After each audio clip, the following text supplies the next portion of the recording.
Hi, I'm Todd Henderson. Today we're going to install the Pro Comp Stage 2 6-inch suspension lift on this 2015 F-150 four-wheel drive. We've already got it up in the air, wheels and tires are off. We're going to have to be replacing the factory steering knuckle as well as the factory strut. So all this stuff has to come off. What we're going to do first, take off the caliper, take off the rotor, the dust shield, pull the hub apart. We'll be disconnecting the upper control arm, lower control arm, sway bar, and the steering linkage.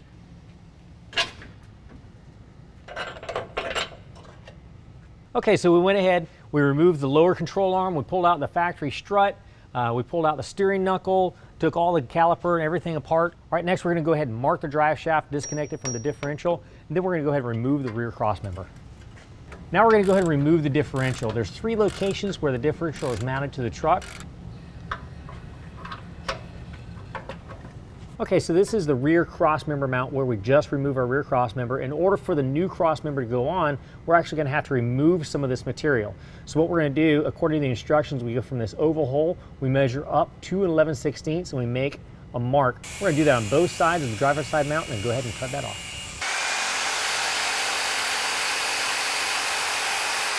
Now that we've gone ahead and cut off the cross member mount and painted it up so it doesn't rust, we're going to go ahead and install our differential drop bracket so we can reinstall the differential.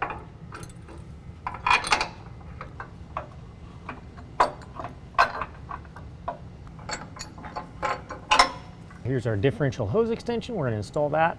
Now we can put differential back in place.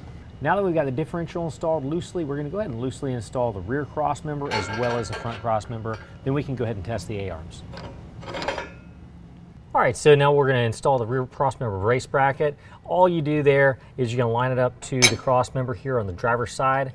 And you got these little cutouts here where the bumps come through the part of the frame that we cut off. And we're going to mark that, then center punch it and drill it out with a 1/2 inch. Now we get to go ahead and put the A-arms on both sides, install the skid plate, and tighten up all the cross member and differential hardware. The next step is going to be to put in the factory drive shaft with this aftermarket spacer from Pro Comp. This is an aluminum spacer they provide, and it has to be in there to correct the difference in the length now. But this is for medium to moderate off-road use. If you go to really rigorous off-road use, we don't recommend you use that. In fact, we don't recommend you use the factory drive shafts. You want to upgrade those too. All right, now we're going to go ahead and reinstall the sway bar and swap off all our components to the new steering knuckle. Well, now it's time to go ahead and put everything back together. We've got our new coil to put inside. We've got our new steering knuckle to go on. Everything goes on top of that with the rotor, the brake calipers. We got a new brake line extension bracket. Okay, so I went ahead and installed the rear compression strut mount. I can go ahead and install that now, line it up and bolt it into the rear cross member. Once we get it on the ground with the tires on it, the weight of the vehicle on the tires, that's when we can go ahead and tighten down the lower control arms. Okay, we've gone ahead and support our differential in the rear. Now we're going to go ahead and remove both rear shocks, and then we're going to drop the brake line bracket and ebrake cable from the frame on the driver's side. All right, so now we're going to go ahead and remove the factory U-bolts, and we're going to remove the factory spacer block.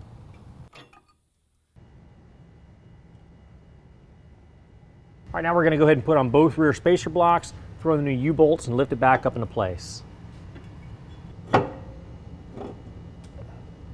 All right, now we're going to go ahead and install all the new U-bolts.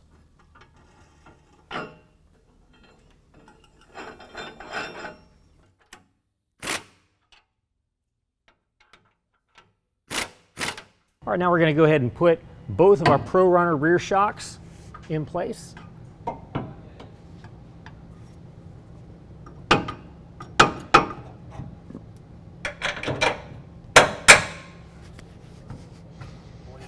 All right, now we're going to go ahead and trim the U-bolts. We're going to torque down our shocks. Next, we're going to put the wheels and tires on there, drop it on the ground. Then we can go ahead and tighten up the lower A-arms and get it to the alignment shop. Well, that concludes the installation. The next thing we're going to do is we're going to get this over to the alignment shop, get it dialed in. 500 miles later, we're going to get back underneath there and tighten down all the bolts. And that's it. If you have any questions, call your F-150 experts. We're here to help you out.